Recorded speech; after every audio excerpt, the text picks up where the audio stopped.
Sun ne tɛ min faamuya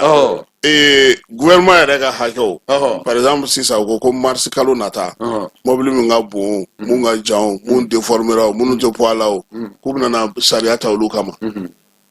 mobili bɛ bɔ a yɛrɛ la wa mobili de bɛ taa n'a yɛrɛ wa n ko mɔgɔ de bɛ taa ni mobili mais mɔgɔ min b'a kɔnɔ mun na olu tɛ don u ka hakɛ kɛlɛli la ka ɲini ka d'aw ma ayi an ka hakɛ tɛ kɛlɛ o parce que o nafa tɛ olu u b'a miiri k'a fɔ ko nafa tɛ se olu ma mais INPS nafa bɛ se jamanaden bɛɛ ma dɛ ayi a b'a miiri k'a fɔ ko nafa tɛ se olu ma n ko bɛ ɲinɛ anw kɔ de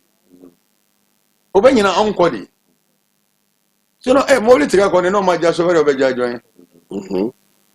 i bɛ ka bateau dilan k'a bila n kɔfɛ n bɛ ka sama su ni tile se tɛ n yɛrɛ la ni n ko n ta kɛ sara ka dɔgɔ n b'a kɛ o wajibi bilen e ka bi ne bɔra mission na sisan j'ai fait l'As Bamako Dakar mobili la ka taa ka sigi ka na e n'a fɔra ko mobili ka tile fila ka sɔrɔ ka don yan ka gɛlɛn wa i bɛ mobili de bentɔ ye sira la fan bɛɛ fɛ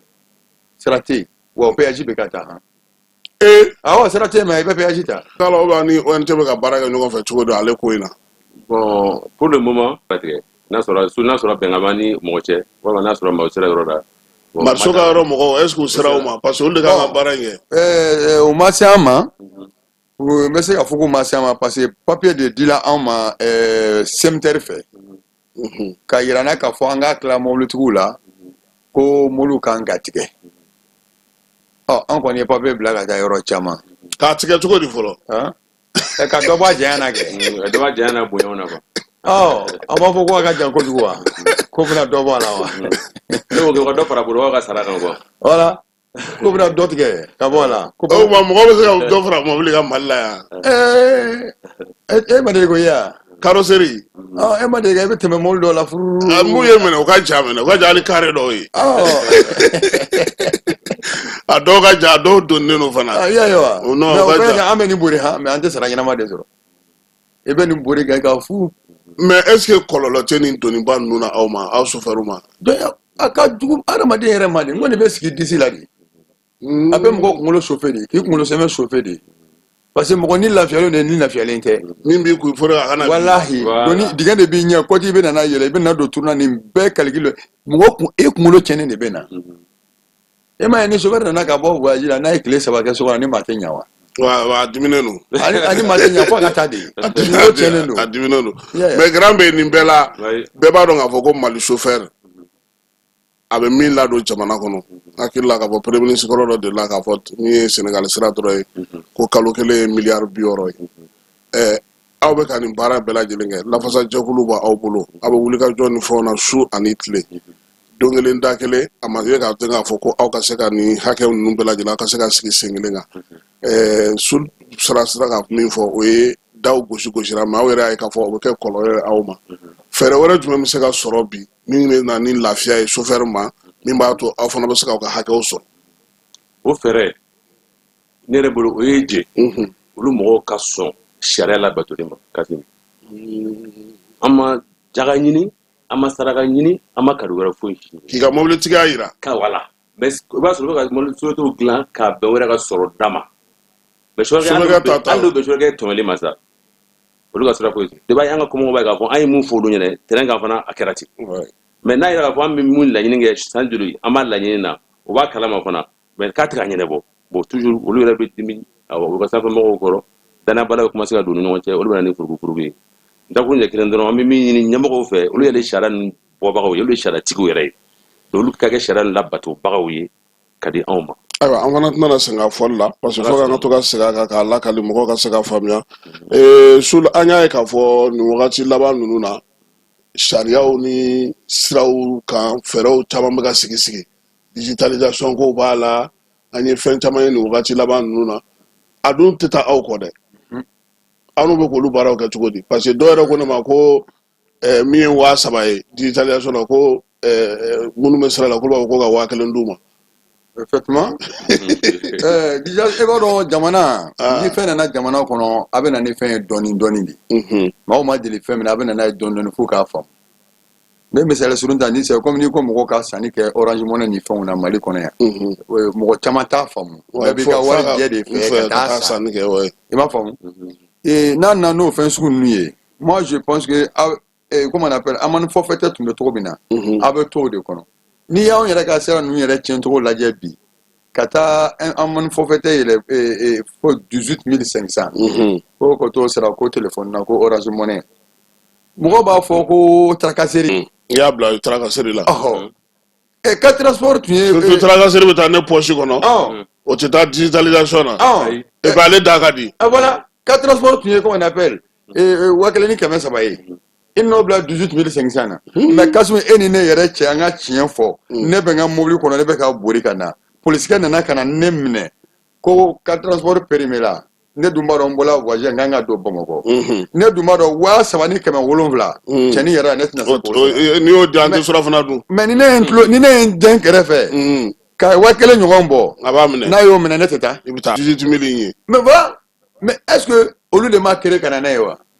o Kasim an ka mobili baara ɲɛmɔgɔ ninnu quoi Kasim u ka c'est à dire u ka kunnafoniyaw ɲini halisa quoi anw minnu bɛ voyager ka taa jamana kɔfɛ c'est à dire u ka nin fo Japaga e t'a ye ko pneu i t'o y'a la o t'a ye ko mobili impression ko 2000 wa kelen t'a mɛn kulo yɛrɛ la yɛrɛ sur région bɛɛ pneu ye 200 400 et puis ka to ni bigi o tɛ dɛ a ko chauffeur ka kɛlɛ tigɛ chauffeur kɛlɛ fɛrɛ bila sen kan ka président ka fɔ dara ka se bigi o fana tɛ dɛ papier yɛrɛ imprimé a n'a bɛ bɔ ɲɔgɔn mun na voilà o bɔ ten cogo la i b'a sɔrɔ 2000 francs pneu usé 1000 francs 3000 ne faute min kɛ dɔrɔn i yɛrɛ b'a ye a bɛ sara quoi polisikɛ ta walima agent ta ye dɔrɔn ka mobili numéro ni e tɔgɔ ni ka population dɔrɔn sɛbɛn dɔrɔn point barre a bɛ bɔ ka d'i ma a b'a fara ɲɔgɔn kan i b'a ka wari sɛbɛn tɛ ka sira fɛ o tɛ o wɛrɛ jamana kɛ sɔngɔ direct la o ma fisa a ka sigi tɛrɛmɛli la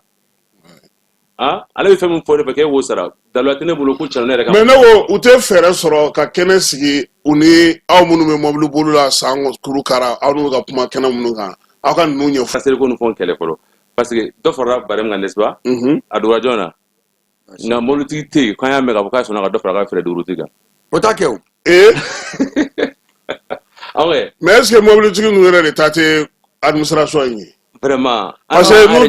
n'u tɛ ka kuma a la n'olu tɛ ka fɛn fɔ a la a bɛ ka kɛ Kasum a y'a kɛ to dɛ u ta ye administration bɛ o ta tɛ mais Mali chauffeur yɛrɛ tɛ ka jɔ a jɔyɔrɔ la dɛ nana an bɛ kɔlɔlɔ kɔnɔ i yɛrɛ b'a dɔn i bɛ taa nin yɔrɔ in na wari dɔ de b'a b'i dun mais o bɛɛ n'a ta e bɛ taa n'a y'i dun a fɔlɔ a banna n'a fana m'i dun a fɔlɔ a banna yarɔ o fana ka gɛlɛn dɛ est-ce que anw yɛrɛ fana bɛ ka courage ta fana k'a fɔ mobilitigiw ye tiɲɛni yɛrɛ la an tɛ se dɔw farala ba kalama pɛrɛ mais Badian e b'o fɔ cogo di sara yɛrɛ t'e yɛrɛ ye a tɛ yen sara tɛ yen o de kama parce que n'i ma farati fana ka fɔ ko ka dɔ fara a kan e yɛrɛ tɛ ka sara yɛrɛ sɔrɔ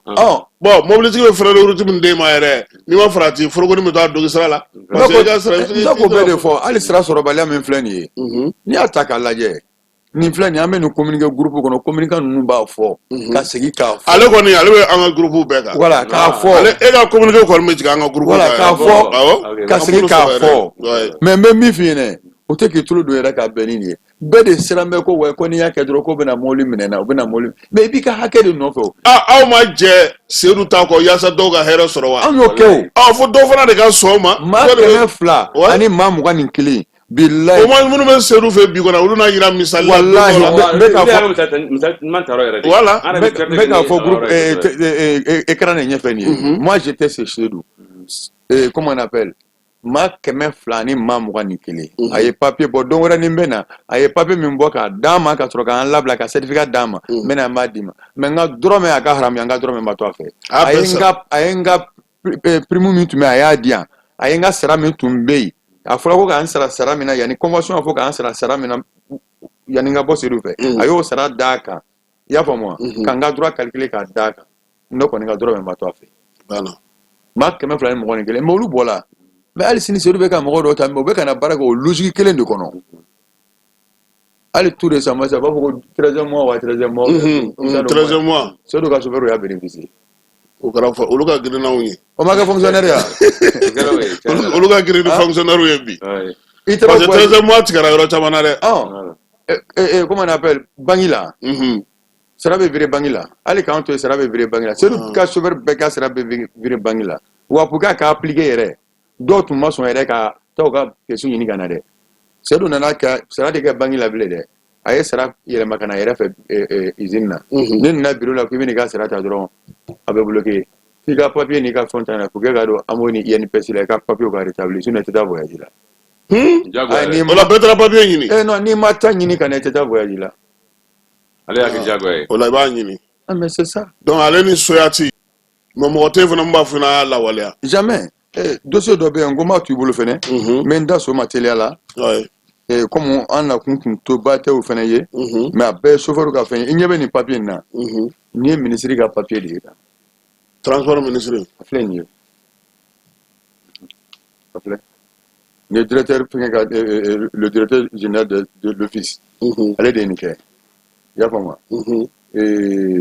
Ministre d'État flenye duguma ya. Ya fama. Nya bala. Ko ni lettre circulaire flenye. Étude de nana ni mankan ko ye. Ni molu batra doni charia nana. Do ba je ya. Ni do ba jami gani. Poids. Gasoil.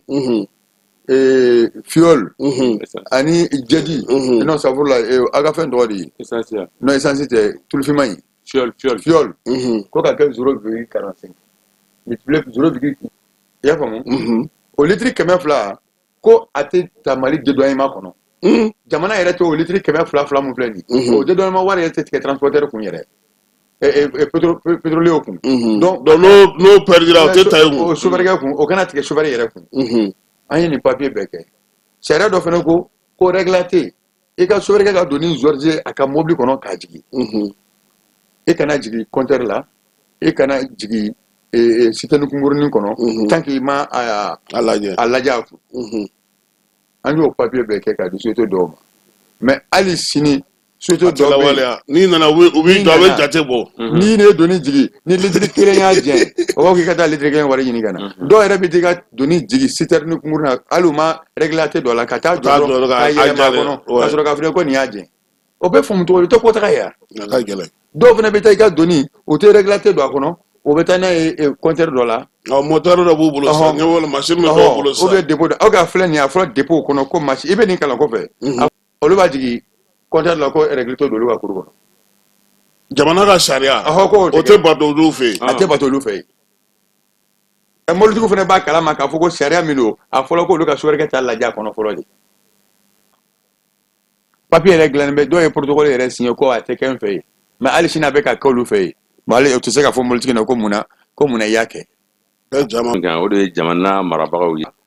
A grève ninnu na ten ninnu dan ye dɔrɔn ko o formalité don ka wari bɔ ko tɛ nin na yɛrɛ olu yɛrɛ fan fɛ o gouvernement fan fɛ o sariyaw don u yɛrɛ ka sariya talen don voilà an ka lawaleya o k'a lajɛ a ka lawaleya yanni an kana nege bɔ ɲɔgɔn na parce que nege bɔ ɲɔgɔn na ye fɛn min ye n b'a dɔn n'an wulila don min na nin mɔbili in jɔli kama an tɛna reculer wa an dun b'u jɔ n'an sago an kɔni wuli waati t'an na fo a bɛ fɔ de ko solution sɔrɔla nin na yanni an ka s'o ma fana n b'a fɔ ka gɛlɛya o k'a lawaleya. Mais grand frère ka kuma nin sɔn fɛn na dɔɔni ka effet dɔɔni k'a la. Entrée ne b'a ɲini gouvernement mɔgɔw fɛ u ka kɔsegin k'u ka amani forfaitaire nin lajɛ. Amani forfaitaire nin n'u m'a lajɛ a bɛ na ni kɔlɔlɔ dɔ ye.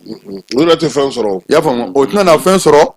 wa a bɛ na ni kɔlɔlɔ dɔ ye parce que n b'a dɔn chauffeur minnu bɛ taalen sira la a bɛɛ bɛ ka cɛ olu ka ɲɛkumu kan olu b'a miiriya k'a fɔ olu bɛ ka mobilitigi de ɲagi k'a sɔrɔ mobilitigi yɛrɛ t'a dɔn yɛrɛ ko nin yɛrɛ bɛ sara ye a ka sira yɛrɛ t'a la i y'a faamu donc u ka sigi u kɔ anw tun ye nin kɛlɛ kɛ depuis waati jan k'a yɛrɛ k'a fɔ ka infraction kɛ cumuli ye a papier yɔrɔ o bɔra sa t'an bolo bureau la ye mais u ma sɔn k'a lawaleya sinon toute infraction confondue o ka bɛn 6500 ma. Infraction mun mɔbili b'a la bɛɛ ka bɛn 1300 ma mais o ma sɔn k'a lawaleya i y'a faamu o dulonnen tora Nazer ni u cɛ ye an bɛ min na ko o ka ca ni aw yɛrɛ nana ka na dɔ fara o kan ka sɔrɔ a bɛ na ni kɔlɔlɔ de ye wa a bɛ na ni kɔlɔlɔ ye surtout sira yɛrɛ tɛ yen an ma miiri o ma foyi gɛlɛyaw bɛ yen jamana yɛrɛ bɛ gɛlɛya min kɔnɔ n'i nana ka na ni fɛn sugu bɔ k'a bila la a laban an bɛ sɔn k'a fɔ n ko est-ce que n k'o bɛ ka an yɛrɛ hinɛ minɛ fewu a gɛlɛn sɔrɔdasi qualité fila de bɛ Mali la ne bɛ to k'o fɔ mun ye marifa ta ko ni jugu bɛ dankari an na olu bɛ an kuma bɔ olu de y'an ka tinitigiw ye an b'u fo kosɛbɛ an ye sɔrɔdasi filanan de ye dɛ k'a daminɛ sotaramani ninnu ni takisi ninnu n'a ka yɛlɛ telimani an bɛ baara la dɛ anw de fana ko tant an bɛ mɔbiliba kɛ k'a sama ka na n'a ye an tɛ kɔngɔ an tɛ minɔgɔ bali ko gana kɔsa saro nasini anw de ye Moritani sira dayɛlɛ n'a ye ka bali kɔngɔ ye fo Moritani an y'a kɛ an ka jamana a tɛ malo fewu dɔw ka kɔfilɛ an chauffeur la an mun bɛ taa kɔ kan ka na ani mun bɛ kɔnɔna yɛrɛ la o ka kɔfilɛ an bɛɛ la n kɔni b'o fɔ ka gɛlɛya ni papier nin u k'a lajɛ u ka nin degré nin o ka don u sogo n'u golo cɛ k'a lawaleya a kan ka waleya cogo min na pour que